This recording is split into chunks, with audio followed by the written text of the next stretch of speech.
نحمدہ ونصلی ونسلم علی سیدنا و نبینا و مولانا و ملجانا و مأوانا محمد رسول النبی الکریم الامین المکین الرؤوف الرحیم اما بعد فاعوذ باللہ من الشیطان الرجیم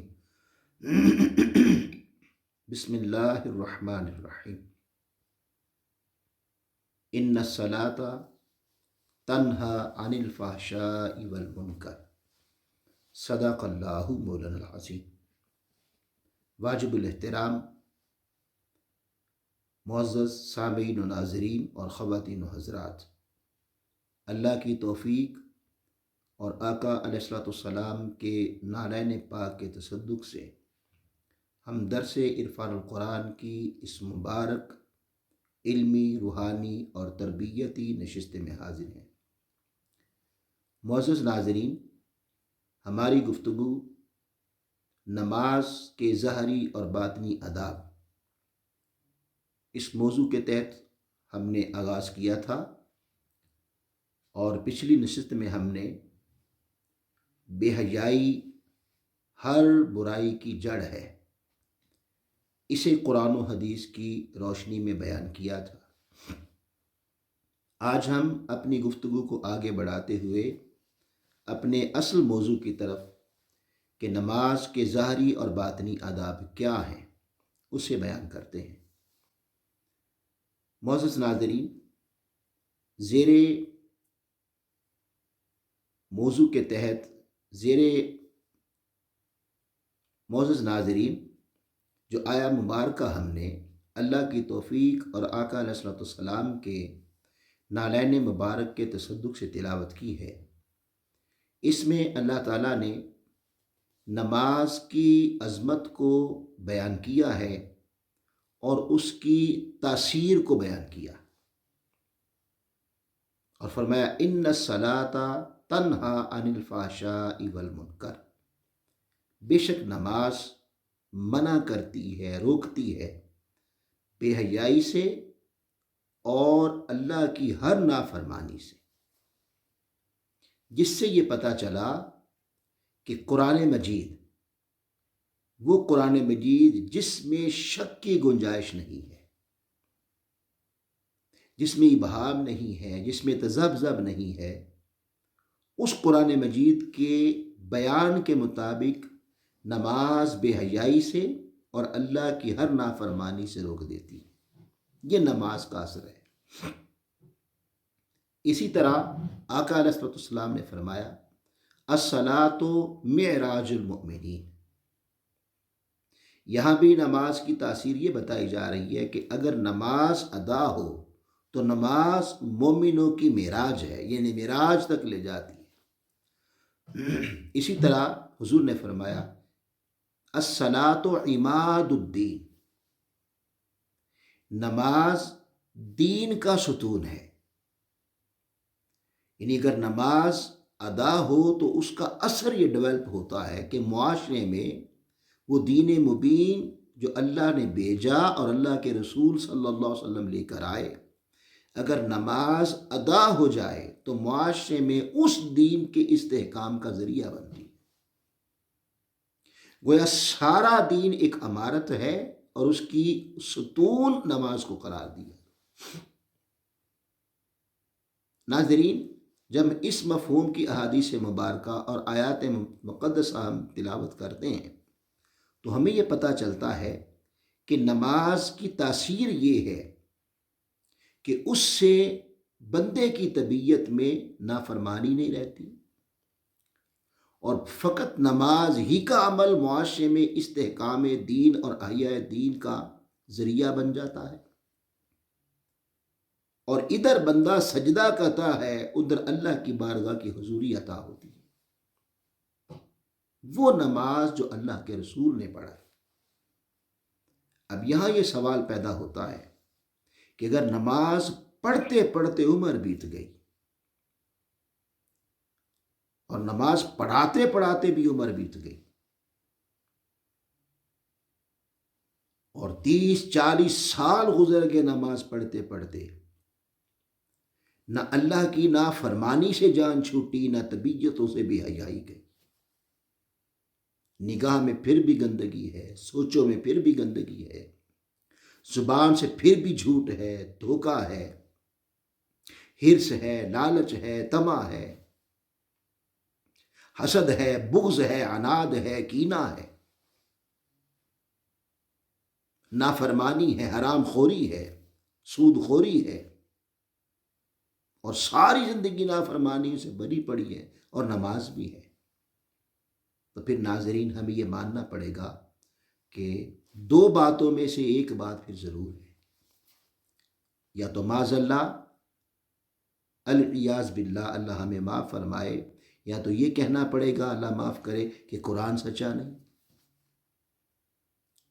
اور ہمارا ایمان ہے کہ قرآن سچا ہے، اور قرآن جو کہتا ہے وہ سچ کہتا ہے، اور اگر قرآن سچا ہے اور جو کہتا ہے سچ کہتا ہے، تو قرآن کہتا ہے کہ نماز ادا ہو تو طبیعت میں نافرمانی نہیں رہتی، بے حیائی نہیں رہتی، حرام خوری نہیں رہتی، جھوٹ نہیں رہتا، دھوکہ نہیں رہتا، حسد بغض کینہ نہیں رہتا، نافرمانی نہیں رہتی، صالحیت آتی ہے، تقوی آتا ہے۔ اور اگر یہ نہیں آ رہا تو پھر یہ ماننا پڑے گا پھر ہم نے نماز پڑھی ہی نہیں، یہ تو ایک پریکٹس ہے جو صبح و شام کرتے رہتے۔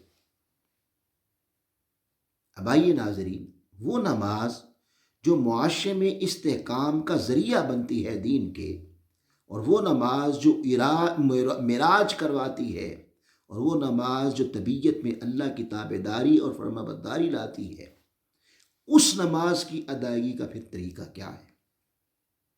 سیدی شیخ الاسلام استاد المکرم ڈاکٹر محمد طاہر القادری صاحب مدظ اللہ العالی نے اپنی کتاب نماز کے آداب بڑے تفصیل کے ساتھ اس نقطے کو بیان کیا ہے۔ اب وہ فرماتے ہیں، قرآن مجید میں اللہ پاک نے فرمایا، قد افلح من تزکا وذکر اسم ربہ فصلی، تحقیق وہ فلاح پا گیا۔ کون؟ من تزکا، پہلا مقام، یعنی نماز کو تیسرے مقام پہ بیان کیا۔ پہلے فرمایا جس نے اپنا تزکیہ نفس کیا، وذکر اسم ربہ، اور اپنے رب کی یاد کی، اس کے اسم کو یاد کیا۔ پھر فرمایا فصلی، پس اس نے نماز پڑھی۔ تو تیسرے مقام پہ جا کر فرمایا، اس کا معنی یہ ہوا کہ نماز سے پہلے بڑے کرنے والے کام ہیں، اگر وہ کام نہ کیے جائیں تو نماز نہیں ہوتی۔ یہاں ناظرین ایک اور بات سمجھ لیں کہ ہر چیز کا ایک ظاہر ہوتا ہے، ایک باطن ہوتا ہے۔ ظاہر اسے کہتے ہیں عام طور پر جو آنکھ سے نظر آئے، اور باطن اسے کہتے ہیں جو آنکھ سے نظر نہ آئے۔ مثال کے طور پر پھول ہے، وہ ظاہراً اس کا ایک وجود ہے، وہ ظاہر ہے جو آنکھ سے دکھتے ہیں، مگر اس کے اندر پائے جانے والی ایک ایسی شے ہے جو آنکھ سے تو نظر نہیں آتی، مگر آپ سونگھتے ہیں تو آپ کے ذہن کو تر و تازہ کر دیتی ہے، وہ ہے خوشبو۔ اب اگر خوشبو نہ ہو اور خالی پھول ہو، جیسے کپڑے کے پھول خواتین بنا دیتی ہیں، جیسے بازار میں نائلون کے بنے ہوئے گلدستے مل جاتے ہیں پھولوں کے، آپ اس سے اپنا کمرہ سجاتے ہیں، اپنے اسٹیج سجاتے ہیں، وہ ڈیکوریشن پیس بنتے ہیں، مگر کمرے کو مہکا نہیں سکتے۔ مہکانے کے لیے اندر خوشبو چاہیے۔ تو پتہ چلا کہ خالی پھول کی اپنی قدر و قیمت نہیں ہے، پھول کی قدر و قیمت اس کے اندر پائے جانے والے خوشبو سے ہوتی ہے جو نظر نہیں آتی، اسے باطن، وہ باطن ہے۔ اسی طرح پھل ہے، پھل کا ایک ظاہر وجود ہے جو نظر آتا ہے، ایک اندر ایسی شے پائی جاتی ہے جسے ذائقہ کہتے ہیں، وہ نظر نہیں آتا۔ اب آپ پھل خریدنے جائیں اور آپ کو پھل والا آپ پوچھیں ریٹ کیا ہے، وہ کہے جی 200 روپے کلو۔ اب آپ اس کو 200 روپے نکال کے نہیں دیتے، کیوں؟ اس لیے کہ آپ نے قیمت اس کے ظاہر کی نہیں لگائی، اس کے اندر پائے جانے والے ذائقے کی لگائی ہے۔ اگر میٹھا ہو تو آپ پیسے دیتے ہیں، اگر اندر سے ہی کڑوا ہو، اندر ہی کڑواہٹ ہے، اندر ہی ترشی ہے، تو آپ اس کے پیسے نہیں دیتے۔ انسان کو لے لیں، انسان کا ایک وجود ہے، ظاہر ہے جو نظر آتا ہے، ایک اندر پائے جانے والی شے ہے روح، وہ نکل جائے تو اس کی کوئی قیمت نہیں رہتی۔ کتنی بھی محبت کے دعوے کرنے والی زبان ہو، اگر وہ نکل جائے تو کہتے ہیں بھئی اس کو اٹھا کے قبرستان پھینکاؤ، کہیں بدبو نہ چھوڑ دے، جس سے یہ پتہ چلا کہ قیمت ظاہر کی نہیں، قیمت باطن کی ہے۔ اسی طرح ناظرین، نماز کا بھی ایک ظاہر ہے، نماز کا بھی ایک باطن ہے۔ ظاہری نماز کے لیے ظاہری شرط پوری کرنا ضروری ہے، اور باطنی نماز جو معاشرے میں دین کے استحکام کا ذریعہ بن جائے، جو بندے کو معراج تک لے جائے، جو پردے اٹھا کر حضوری عطا کر دے، اور وہ نماز جس نماز سے طبیعت میں ہر قسم کی نافرمانی نکل جائے اور اللہ کی تابعداری آ جائے، اس نماز کے لیے پھر آگے باطنی آداب ہیں۔ اب ظاہری آداب نماز کے لیے، ظاہری آداب 5 ہیں، جو نماز میں داخل ہونے سے پہلے جن پر پورا کرنا ضروری ہے، وہ 5 شرطیں ہیں۔ پہلی شرط ہے طہارت، یعنی جسم کی طہارت، پاکیزگی، جسم کا پاک ہونا۔ پھر آپ کے تن پہ جتنے کپڑے ہیں، ٹوپی ہے، امامہ شریف ہے، کپڑے ہیں، اوپر ہے، نیچے شلوار تہمت، جو کچھ بھی آپ کے جسم پہ کپڑے ہیں، ان کا پاک ہونا۔ اور تیسری شے، جس جگہ پہ آپ کھڑے ہیں اس جگہ کا پاک ہونا۔ یہ نماز میں داخل ہونے سے پہلے اس شرط کا پورا کرنا ضروری ہے۔ اگر کوئی شخص جسم کو وضو کی ضرورت تھی، وضو نہ کرے، کپڑے اچھے پہنے، اچھی جگہ کھڑا ہو کے قیام کرے، رکوع کرے، ثنا پڑھے، ساری تسبیحات پڑھے، سجدے رکوع قیام ساری نماز پڑھے، طہارت نہیں تھی، اس کا اہتمام ہی نہیں کیا، شرط پوری نہیں کی، تو ہو جائے گی؟ نہیں ہوگی۔ چاہے ساری عمر پڑھے نہیں ہوگی۔ تو پتہ چلا پڑھنے سے بھی نہیں ہوتی۔ پھر اگر جسم پاک ہے، کپڑے نہ پاک ہوں، پھر بھی نہیں ہوتی۔ اور جسم پاک ہے، کپڑے بھی پاک ہیں، جگہ نہ پاک ہو، پھر بھی نہیں ہوتی۔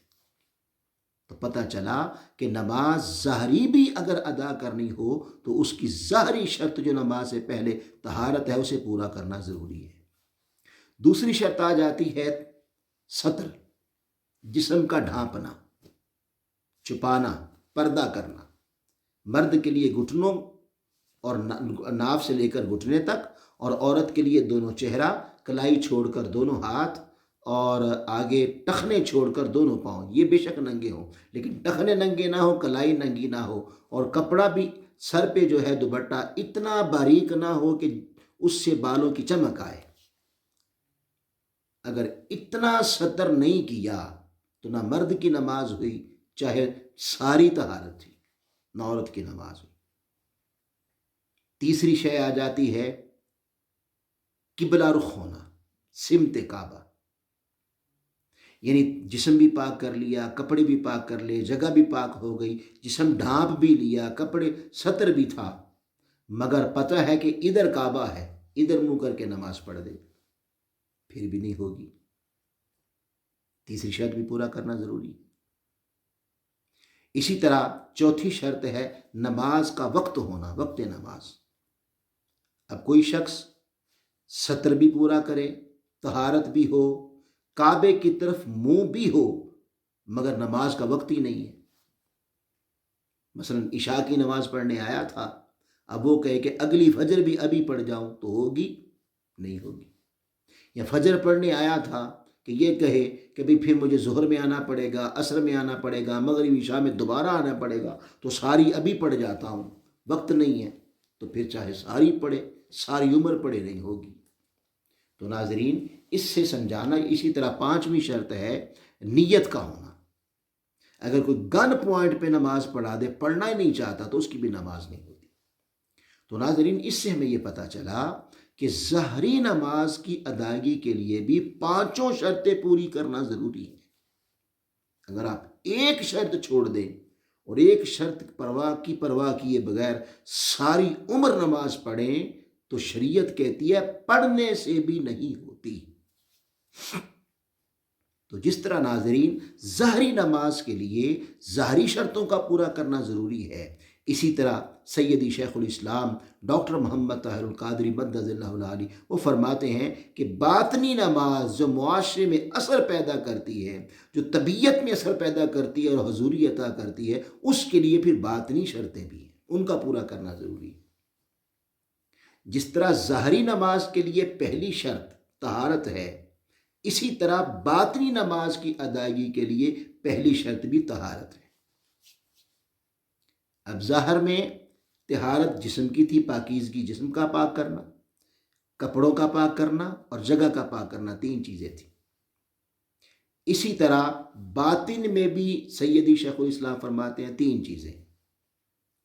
انہوں نے جسم کے مقام پر دل کو رکھا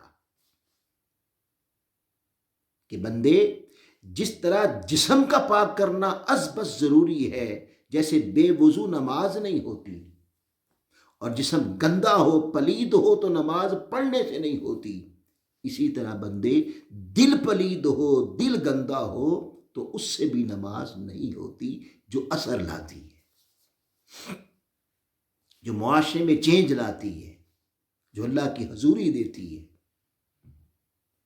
تو پتہ چلا کہ جیسے جسم گندے ہوتے ہیں اس طرح دل بھی گندے ہوتے ہیں۔ اور دل کی گندگی کیا ہے؟ دل کی گندگی بغض ہے، دل کی گندگی نفرت ہے، دل کی گندگی حسد ہے، بغض ہے، کینہ ہے، عناد ہے، دل کی گندگی حرص دنیا ہے،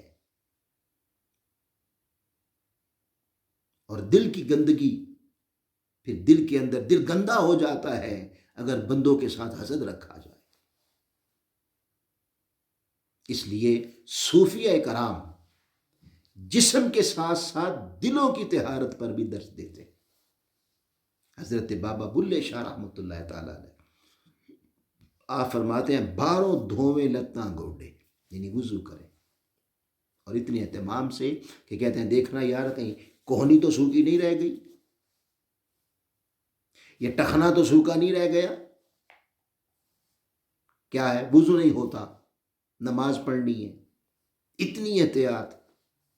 بندے جس طرح جسم کا پاک کرنا ضروری ہے اس طرح دل کا پاک کرنا ضروری ہے۔ وہ کہتے ہیں 12 دھوئیں لتاں گوڈے، اندر رہی پلیتی، اندر نفرت ہے، اندر حسد ہے، اندر کینہ ہے، اندر عداوت ہے، اندر بغض ہے، اندر حرص ہے، لالچ ہے، طمع ہے، غیر کی طلب ہے اللہ کے سوا، تو پھر میں سر با سجدہ ہوا کبھی تو زمیں سے آنے لگی صدا، تیرا دل تو ہے صنم آشنا، تجھے کیا ملے گا نماز میں۔ تو اندر رہی پلیدی دنیا دارا رب نالوی 400 کی تھی۔ تو ناظرین اگر دل کے اندر حسد رہ جائے، دل کے اندر کینہ ہو، دل کے اندر بغض ہو، حرص ہو، لالچ ہو، طمع ہو، تو پھر نماز اثر نہیں دیتی۔ حضرت سلطان العارفین سلطان باہو رحمۃ اللہ تعالیٰ علیہ آپ فرماتے ہیں جے رب ملدا ناتیاں توتیاں، جمعہ ہے غسل کر لو، بس اسی پہ توجہ ہے، عید آ گئی غسل کر لو، شب جمعہ غسل کر لو، عمرہ کرنا ہے غسل کر لو، نہائی جا رہا ہے، جسم دھو رہا ہے، جے رب ملدا ناتیاں توتیاں، ملدا ڈڈواں مچھیاں، ہر وقت پانی میں رہتے ہیں انہیں مل جاتا۔ جے رب ملدا مون منایا، مونچھیں رگڑا دو رب مل جائے، ٹنڈے کروا دو رب مل جائے۔ اور آج کل تو ساری تبلیغ کا موضوع داڑھی بنا ہوا ہے، اتنی ہو گئی اور اتنی ہو گئی، اسی پہ ہے۔ جس کی تھوڑی بڑی ہو جائے وہ چھوٹی والے کو نفرت سے دیکھتا ہے، نفرتیں دلاتا ہے، قدورتیں عداوتیں کر رکھتا ہے ان کے ساتھ، اور کمپیریزن کرتا رہتا ہے، میری بڑی ہے میں اعلیٰ ہوں، اس کی چھوٹی ہے وہ جہنمی ہو گیا۔ جے رب ملدا مون منایا، ملدا پیڈا بکریاں، اور جے رب ملدا جتیاں ستیاں، ملدا دادا کسیاں۔ داد کہتے ہیں بیل کو، جیسے جانور کھسی کر دیں تو اس کے اندر جن سے مخالف کی حصی باقی نہیں رہ جاتی، اور فرماتے ہیں کہ اگر رب چلے کاٹو رب مل جائے، جنگلوں میں چلے جاؤ رب مل جائے، پہاڑوں میں چلے جاؤ رب مل جائے، چلے ہیں، وظیفے ہیں، شادی نہیں کروں گا رب مل جائے۔ وہ کہتے ہیں اگر ایسے رب ملتا تو ان جانوروں کو مل جاتا جو کھسی کر دیے جاتے۔ قربان جائیں سلطان عارفین نے کتنی پیاری بات کہہ کے بات ختم کر دی، فرمایا حضرت باہو ربونا نو ملدا جنہ دیا نیتاں اچھی۔ اب دلوں کے اندر نفرتیں ہیں، اب جماعتیں بن گئی ہیں، ایک جماعت کا کارکن دوسری جماعت کے کارکن کو ویسے ہی کافر سمجھتا ہے، بغض رکھتا ہے، عناد رکھتا ہے۔ ایک لیڈر دوسری جماعت کی لیڈر کی نفرت دلاتا ہے، ایک عالم دین دوسرے عالم دین کی نفرت دلاتا ہے۔ اتنی کدورتیں، اتنی عداوتیں ہیں، اور قوم کے اندر اتنا تعصب بر دیا ہے کہ ایک دوسرے کو وہ برداشت ہی نہیں کرتے۔ تو تبلیغ کہاں سے اثر لائے؟ حضرت با یزید بستامی رحمۃ اللہ تعالیٰ نے آپ نماز جمعہ کی ادائیگی کے لیے تیاری کرتے ہیں، غسل کیا، اچھے کپڑے پہنے، خوشبو لگائی اور نماز جمعہ ادائیگی کے لیے تشریف لے گئے۔ اب جب نماز کی طرف، مسجد کی طرف جہاں جا رہے تھے، جہاں نماز ادا کرنی تھی، راستہ پراپر نہیں تھا، پگڈنڈی تھی جیسے کھیتوں میں ہوتی ہے، تو اس پہ چل رہے تھے، راستے میں کتا بیٹھا ہوا تھا۔ وہ کہتے ہیں کپڑے کنجنا، ایسے سمیٹنا، اکٹھے کرنا۔ جب کتے کے پاس سے گزرنے لگے تو کپڑوں کو یوں کنجا، سمیٹ لیا اور تھوڑا بچ کے نکلے۔ جب نکل گئے تو بِإِذْنِ الٰہی کتے نے مڑ کے دیکھا اور کلام کیا۔ اس نے کہا با یزید بستامی بڑا کپڑے بچا کے گزرے، بھئی اتنی نفرت مجھ سے، میں ایسے بھی کیسے ہو گیا؟ پہلے تو حیران ہوئے کہ کتا بھی باتیں کرتا ہے۔ پھر فرماتے ہیں بھئی نماز پڑھنے جا رہا تھا، اگر کپڑے پلید ہو جائیں تو نماز نہیں ہوتی۔ کتے نے کہا با یزید بستامی شریعت کا فتویٰ تو یہ ہے کہ اگر میرا لعاب لگتا یا میرا جسم اتنا گیلا ہوتا کہ آپ کا کپڑا اس میرے گیلے جسم سے لگ کے کپڑا گیلا ہوتا، پھر پلید ہو جاتا، تو چلو ہو جاتا، اللہ نے پانی دے رکھا ہے، صابن دے رکھا ہے، دھو لیتے۔ با یزید بستامی یہ کپڑوں کی بڑی فکر ہے، یہ جو اندر دل پلید ہے اسے کون دھوئے گا؟ یہ جو اندر نفرتیں ہیں، گندگیاں ہیں، یہ جو اندر کدورتیں ہیں، عداوتیں ہیں، حسد ہے، یہ جو دنیا کی ہرس ہے، لالچ ہے، طمع ہے، یہ دور کون کرے گا؟ آج ناظرین جتنی ہم توجہ ظاہر کو دھونے پر اور پاک رکھنے پر دے رہے ہیں، اس سے آدھا توجہ اگر دل پہ دے دیں تو ہماری نمازیں اثر لے آئیں، نمازوں میں تاثیر پیدا ہو جائے، تبلیغوں میں تاثیر پیدا ہو جائے۔ بڑے بڑے شیوخ، بڑے بڑے عالم دین، کیا سیاسی جماعتیں، کیا مذہبی جماعتیں، کیا پیران کرام، ہر کوئی نفرت دلا رہا ہے ایک دوسرے کے خلاف۔ تو اگر نماز وہ ادا کرنی ہے جو معراج کرواتی ہے، وہ نماز جو حضوری کو ادا کرتی ہے، جو معاشرے میں دین کے استحکام کا ذریعہ بنتی ہے، اور وہ نماز جس سے طبیعت میں اللہ کی فرما برداری پیدا ہو کر نافرمانی ختم کر دیتی ہے، اس نماز کی ادائیگی کے لیے جیسے جسم کو پاک کرنا ضروری ہے ناظرین، اسی طرح دل کو پاک کرنا ازبد ضروری ہے۔ یہ گفتگو انشاءاللہ ہماری جاری و ساری رہے گی۔ اللہ پاک ہمیں نماز کی صحیح طریق پر اور اس کے ظاہری باطنی شرائط کو مکمل طور پر پورا کرنے کے ساتھ ادا کرنے کی توفیق عطا فرمائے۔ وما علینا الا البلاغ المبین۔